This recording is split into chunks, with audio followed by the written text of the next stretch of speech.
A lot of the puzzles in the first two King's Quest games that I've played so far have this sort of backwards logic, and I kind of understand why, because it seems utterly cruel and unfair and stupidly obtuse by today's standards, but you have to see it from a historical perspective. If you bought a computer game in 1985, that was an investment. Specifically, an investment of your time. You spent your money on this thing, you wanted to get your money's worth. You didn't want a game you could breeze through in a couple of hours, you wanted to get stuck. You wanted the game to tease you. You wanted to drive to work each morning absent-mindedly ramming other cars and mowing down pedestrians because you were thinking about possible solutions to these puzzles, and you wanted to sit there at work staring blankly at whatever it was you were meant to be doing because you couldn't wait to get home and try out these new outlandish ideas you had during your early morning murder commute, and when you finally got home, you couldn't wait to get on the computer and turn it on and wait 5 million years for the fucking thing to boot up and load the game, and then try out these outlandish ideas, only to have the parser teasingly tell you that you can't do that here, at least not now, implying that maybe at some point this was a viable option, just not now,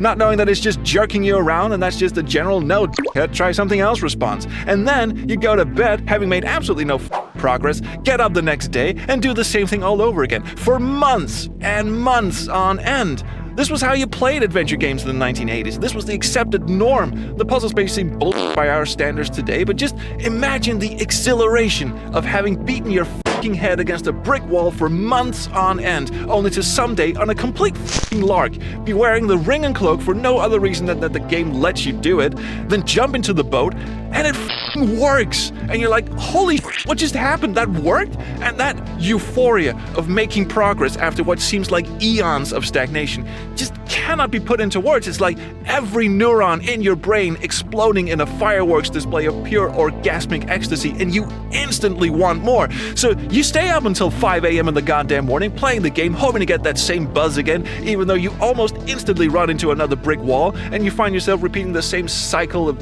frustrated tedium all over again. If you know what you're doing, you can speedrun King's Quest 2 in less than half an hour, but in 1985, people would gladly beat their heads against dumb backwards logic like this because it meant they were getting value for their money. Where the fuck was I?